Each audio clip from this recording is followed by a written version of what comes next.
بسم اللہ الرحمن الرحیم۔ صدقہ کیا ہے؟ سب سے پہلے صدقہ کو سمجھ لیں۔ صدقہ اپنے مال کو پاک کرنا ہے۔ صدقہ رد بلا ہے، صدقہ بلا کھا جاتا ہے۔ آپ صدقہ کیجئے، آپ کی بلائیں مصیبتیں ٹل جائیں گی۔ اب المیہ یہ ہے ہمارے معاشرے میں، ایک تو جو اسٹرالوجرز ہیں، جو نام نہاد اسٹرالوجر ہیں، جنہیں علم نجوم کی الف بے کا پتہ نہیں، انہوں نے تقسیم کر دیا، صدقے کے دن بنا دیے، اور ایسی واہیات من گھڑت توہمی باتیں انہوں نے پھیلا دی، منتشر کر دی، مشتہر کر دی کہ جی ہفتے والے دن یہ صدقے دیں، اتوار والے دن یہ دیں، فلاں ستارے کا فلاں صدقہ ہے۔ تین چکروں میں پڑ گئے آپ۔ صدقہ جو قرآن و سنت میں بیان ہوا، جو رسول خدا صلی اللہ علیہ وآلہ وسلم نے بیان کیا، وہ یہ ہے کہ لن تنالوا البر حتی تنفقوا مما تحبون، تم ہرگز نیکی حاصل نہیں کر سکتے جب تک اپنی پسندیدہ چیز راہ خداوندی میں قربان نہ کر دو۔ ضرورت مند کو اس کی ضرورت کی چیز دے دیں، کسی غریب فقیر کی آپ مدد کر دیں۔ ہمارے ہاں سب سے پہلی مصیبت یہ ہے کہ صدقہ کہا ہی اسے جاتا ہے جو سر سے وار آ جائے۔ یہ کیا بکواس ہے؟ یہ غیر اسلامی، غیر شرعی اور قطعاً ناجائز اور بدعت اور کبھی حرکت ہے۔ سر سے وار کے پھینک دیں، یعنی رزق کا ضیاع کر دیں آپ۔ اچھا، ہمارے پاکستان میں المیہ یہ معاشرے میں جسے کوئی کام نہیں کرنا آتا وہ بابا جی ہیں۔ چونکہ پردے میں ہے نا ایک بات، نہ تو بابا جی نے خود کبھی جن دیکھا، نہ بابا جی نے کبھی کوئی معقل دیکھا، لیکن دعوے بڑے ہیں ببانگ دول۔ جسے کوئی کام نہیں کرنا آتا وہ تمیمہ لکھ کے کہتے ہیں تعویذ ہیں، ڈبے مربے لکھ کے طلسمات کتابیں لے کے بیٹھے ہیں، وہ جو لکھ دیا جی میں جی قرآن کے مطابق تعویذ لکھ رہا ہوں، آیات کے مطابق تعویذ لکھ رہا ہوں۔ یہ کام علماء کا تھا، یہ کام محدثین کا تھا، یہ کام اہل علم کا تھا، قرآن والوں کا کام تھا۔ جس کا کام ہے انہیں کرنے کوئی نہیں دیتا۔ ہمارے ہاں ہمارے معاشرے میں اگر کوئی عالم دین، علامہ، مفتی، قاری، حافظ، صاحب علم آدمی، وہ اگر تعویذ یا رقیہ شریعہ شروع کرے، لو جی مولوی صاحب نے کون سا کام شروع کیا ہوا ہے؟ اچھا، صحابہ کرام یہ کیا کرتے تھے، اور صحابہ کرام نہ صرف دم کیا کرتے تھے، دم کی اجرت لیا کرتے تھے۔ بخاری شریف میں موجود ہے، بیمار اٹھوں کو دم کیا اصحاب رسول نے، اور اجرت لی، طے کر کے لی۔ تو ثابت ہو گیا کہ رقیہ شریعہ میں اگر آپ دم کرتے ہیں اس پہ اجرت لینا جائز ہے۔ بخاری شریف سے ثابت ہے، صحابہ کرام نے لیے۔ جن کا کام ہے ان کو ساجد۔ اصحاب رسول کون تھے؟ صاحب علم تھے، قرآن و سنت کا علم رکھنے والے۔ آج اگر ہم تک اسلام پہنچا ہے تو اصحاب رسول کے مرہون منت ہے، ان کی وجہ سے پہنچا ہے۔ سب سے پہلے ایمان والے ہیں، رسول خدا صلی اللہ علیہ وآلہ وسلم پر ایمان لائے، اور وہ اول مومن ہیں جنہوں نے رسول خدا صلی اللہ علیہ وآلہ وسلم پہ درود و سلام پڑھا۔ دیکھیے آپ قرآن میں پڑھتے ہیں ان اللہ وملائکتہ یصلون علی النبی، بے شک اللہ اور اس کے فرشتے درود بھیجتے ہیں نبی پر۔ یا ایھا الذین آمنوا، اے ایمان والو، صلو علیہ وسلموا تسلیما، تم بھی صلاۃ و سلام بھیجو نبی کریم صلی اللہ علیہ وسلم پر۔ اے ایمان والو، جب آج سے 1450 سال پہلے یہ آیت نازل ہوئی، اس وقت ایمان والے کون تھے؟ رسول اللہ صلی اللہ علیہ وسلم کے زمانے میں اس وقت ایمان والے کون تھے؟ صحابہ کرام تھے۔ وہ صحابہ کرام ہی ہیں جو رسول خدا پہ درود پڑھتے تھے، جو صاحب علم تھے، جنہوں نے رسول پاک صلی اللہ علیہ وسلم کی دی ہوئی کتاب قرآن کو جمع کیا، اس کو حفظ کیا، اس کی تعلیم دی، سیرت نبوی کا ابلاغ کیا، احادیث کو بیان کیا، دین ہم تک پہنچایا۔ وہ سب کے سب علماء ہیں، وہ سب کے سب اہل علم ہیں۔ وہ کوئی بابے تھوڑے نہ تھے، یا وہ کوئی ناؤز باللہ جادوگر تھے۔ صحابہ کرام رقیہ شریعہ کیا کرتے تھے، صحابہ کرام تعویذات لکھا کرتے تھے، تعویذات پڑھا کرتے تھے، حفظ پڑھا کرتے تھے، تعلیم دیا کرتے تھے اسلام کے مطابق، قرآن کے مطابق۔ قطعاً اس میں شرک نہیں ہے، کوئی قباحت نہیں ہے، کوئی کفر نہیں ہے۔ المیہ بن گیا ہمارے یہاں، جسے کوئی کام نہیں آتا تو بابا جی۔ اچھا، بابا جی کا پہلا رونگ نمبر کیا ہے؟ صدقہ کیجیے جی، آپ پہ بلائیں آ گئی ہیں۔ اچھا، صدقہ کیا کرنا ہے؟ سر سے وار کے پھینک دیجیے۔ یہ خالصتاً ہندوانہ، مشرکانہ، جاہلانہ رسم ہے جو ہندوستان میں رائج تھی۔ آپ نے اسے اپنا لیا اور اسلام کے نام سے آپ نے اسے فروغ دے دیا۔ جس سے پوچھو، مجھے تو جو بھی ملا ہے 10-12 سال سے میرے سامنے جو بھی آیا، میں نے کسی سے پوچھا میاں صدقہ کرتے ہو؟ جی ہاں کرتے ہیں۔ کیا صدقہ کرتے ہیں جی آپ؟ وہ جی بابا جی کے پاس گئے تھے، پیر صاحب کے پاس گئے تھے، عامر صاحب کے پاس گئے تھے، بہت پہنچے ہوئے ہیں۔ انہوں نے کہا جی سر سے گوشت وار کے قبرستان میں پھینک دیجیے۔ قبرستان کی بے حرمتی کی آپ نے، بے توقیری کی، قبرستان کے آداب کو آپ نے پامال کیا، غیر شرعی حرکت کی. قبرستان میں کئی قسم کی مخلوقات کا بسیرا ہے.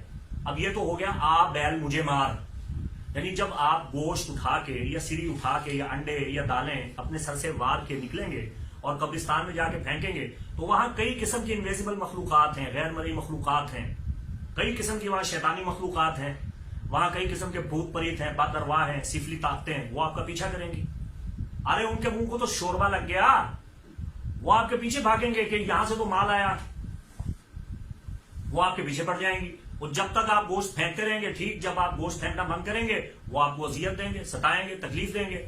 آپ پھر بابے کے پاس جائیں گے، وہ کہیں گے بھائی اب آپ کے پہلے جو چیزیں تھیں، جو پہلے آسیبی اسرار تھے وہ چلے گئے، اب نئے آ گئے ہیں. تو ساری زندگی اسی چکر میں پڑے رہیے گا. آپ اپنا نقصان خود اپنے ہاتھوں سے کر رہے ہیں. اچھے بھلے بندے کو مریض بنانا ہے، نفسیاتی مریض بنانا ہے، جنات کا شکار بنانا ہے، ہوائی چیزوں کو اس کا دشمن بنانا ہے، آسیبی اثرات کا اسے شکار بنانا ہے، نفسیاتی مریض بنانا ہے. آپ اس کو کہہ دیں کہ جناب سر سے گوشت مار کے فلاں جگہ پھینک دو، بیڑا غرق ہو جائے گا اس کا. یہ کیا کر رہے ہیں آپ؟ اور یہ سب کچھ صدقہ کے نام سے. یہ صدقہ ہے، یہ صدقہ نہیں ہے. قرآن میں پڑھیے اللہ تعالیٰ نے رسول پاک صلی اللہ علیہ وآلہ وسلم کو یہ عہدہ تفویض فرمایا، خذ من اموالہم صدقہ تطہرہم وتزکیہم بہا. اے میرے حبیب صلی اللہ علیہ وآلہ وسلم، آپ مومنین کے مالوں میں سے ان کا صدقہ لیں اور ان کو پاک کریں، ان کا تزکیہ کریں. اور جو صدقہ حضور علیہ السلام لیا کرتے تھے وہ حضور پر حرام، حضور کی اہل بیت پر حرام، لیکن آپ غرباء مساکین کو دے دیا کرتے تھے. صدقہ کا طریقہ یہ ہے کہ آپ علماء کے پاس جائیے. اب آپ حیران ہو رہے ہوں گے کہ جی صدقہ علماء کو کیسے دینا؟ جی ہاں، چونکہ علماء انبیاء کے وارث ہیں. العلماء وارثۃ الانبیاء، علماء انبیاء کے وارث ہیں. اہل علم، علماء، مشائخ، ان کی خدمت میں جائیے، ان سے پوچھئے کہ حضور ہم صدقہ دینا چاہتے ہیں، صدقہ کیسے دیں؟ وہ آپ کو بتائیں گے کہ آپ مستحقین کو دیں، آپ غرباء کو دیں. سب سے پہلا حق جو قرآن میں اللہ نے بیان فرمایا صدقات کے لیے، فطرہ کے لیے، زکوٰۃ کے لیے، عشر کے لیے، کہ وہ آپ کے قریبی اعزاء و اقارب کا حق ہے. اس کے بعد آپ کے قرب و جوار، آپ کے ہمسایہ، آپ کے پڑوس، آپ کے محلہ کا حق ہے. اس کے بعد پوری دنیا میں غرباء اور مساکین ہے، کسی کو صدقہ دیجیے.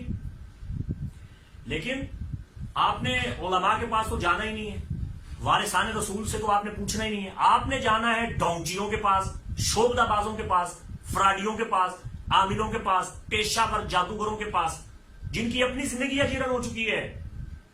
ان کی اپنی زندگی میں سکھ سکون نہیں ہے، تباہی اور بربادی ہے.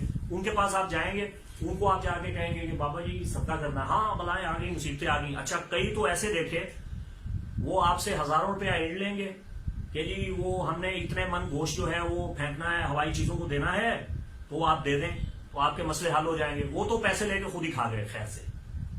اور کچھ ایسے ہیں جو آپ کو کہہ دیں گے کہ بھئی آپ گوشت جانور ذبح کر کے یا سری وغیرہ وہ آپ کسی چوک چوراہے میں پھینک دیں یا قبرستان میں پھینک دیں. اس سے کیا ہوگا؟ اس سے بلائیں ٹل جائیں گی؟ ہرگز نہیں. یہ انڈا، سریاں، دالیں، کھانے پینے والی اشیاء، ان کو سر سے وارنا ہی ناجائز ہے. بالکل غیر اسلامی، بدعت، خرافات، خلاف عقل، خلاف روحانیت.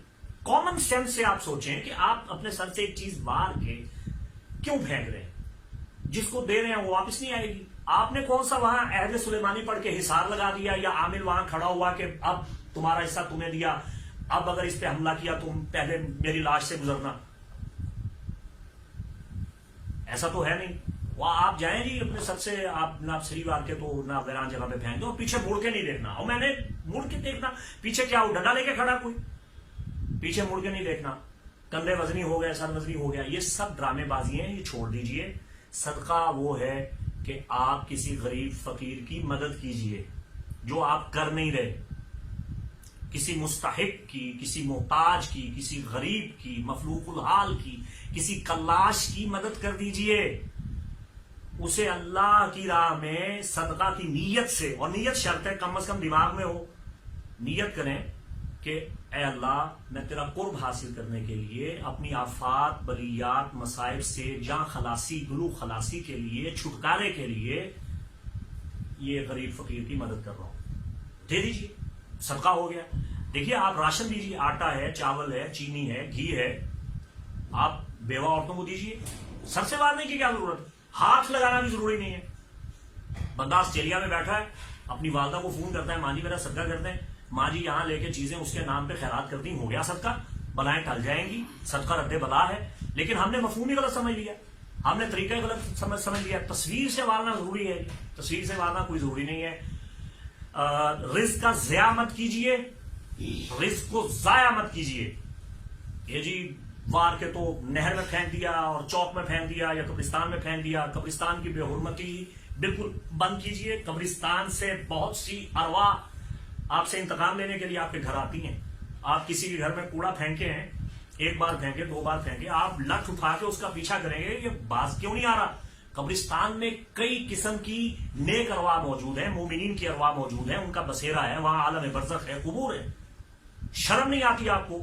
آپ کا عقیدہ ہے کہ رسول خدا صلی اللہ علیہ وآلہ وسلم ہر مومن کی قبر میں اگر بذات خود جلوہ گر نہ ہو تو کم از کم ان کا عکس ضرور دکھایا جاتا ہے۔ قبرستان اتنی مقدس جگہ ہے، جہاں مومن دفن ہے، اس کا حساب و کتاب ہے یا اس کے لیے جنت بن چکی ہے۔ اور میرا عقیدہ ہے کہ الحمدللہ ہمارے مومنین، ہمارے قبرستانوں میں کوئی کفار دفن نہیں ہے، کوئی مشرکین دفن نہیں ہے، مومنین ہیں۔ دن رات ان کے لیے ہم دعائیں کرتے ہیں، استغفار کرتے ہیں، اصالہ ثواب کرتے ہیں، وہ سب کے سب جنتی ہیں۔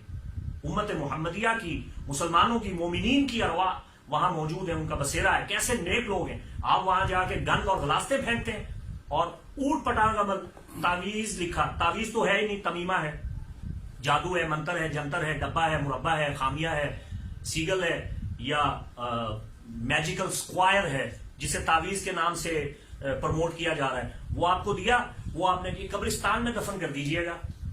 خدا کے بندو، قبرستان میں تعویذات دفن کرنے سے باز آ جاؤ۔ مقدس اسماء میں نے دیکھا لوگوں کو، شرم نہیں آتی، ڈوب مرنے کا مقام ہے۔ آیات قرآنی لکھ کر ایک بندے نے دی کہ اسے دھونی بنا کے سر سے مار کے اس کو جلانا ہے۔ خدا کے بندو، آیتیں جلاؤ گے، نام جلاؤ گے، پاک نام، قرآنی نام، ان کو جلاؤ گے، بالکل یہ ناجائز ہے۔ آپ قرآنی آیت بالٹی میں حل کر کے اس سے غسل نہیں کر سکتے، قرآن کی توہین ہے۔ آپ ناپاک چیز کے ساتھ قرآنی آیت لکھ کر اسے کسی ناپاک جگہ پہ، کسی عضو مخصوصہ پہ بالکل نہیں باندھ سکتے۔ علماء نے اسے بالکل ختم منع کیا، لیکن ہمارے معاشرے میں ہو کیا رہا ہے؟ ایسی خرافات، ایسی توہمات، ایسی بکواسات، میرا کلیجہ کانپ جاتا ہے۔ کئی مرتبہ میں نے ایسے تعویذ دیکھے، ایسے دنیا دیکھی جن پہ ایسے ایسے شرکیہ اور کفریہ کلمات، نعوذ باللہ نعوذ باللہ نعوذ باللہ، اور مقدس ہستیوں پہ جوتے برسائے جا رہے ہیں نام لکھ کے، دھنیوں کے نام سے۔ یہ جی آسیب جل جائے گا، یہ جی دھنی ہے، یہ جی فتیلہ ہے، اسے جناب لکھیں، اسے جلائیں، فتیلے دیکھیں، جب دیکھیں وہ نام نہاد دھنیے، ان پہ مقدس اسماء لکھے ہوتے ہیں۔ یہ ہمارے اپنے ہاتھوں کا کمایا ہوا ہے جو ہمارے گلے پڑ رہا ہے۔ یہ وہ مصیبتیں ہیں جو امت نے خود اپنے گلے میں ڈالی ہوئی ہیں۔ ساری زندگی الجھے رہیں گے آپ، پریشان رہیں گے، کبھی حل نہیں نکلے گا، الجھ جائیں گے۔ اور یہ جو جادو ٹونا سحر کرنے والے لوگ ہیں، ان کی اپنی زندگی اجیرن بن چکی ہے انہی اعمال سے۔ چاہیے کہ توبہ کریں اور صدقہ جو قرآن و سنت میں بیان ہوا اس طرح صدقہ کیجئے۔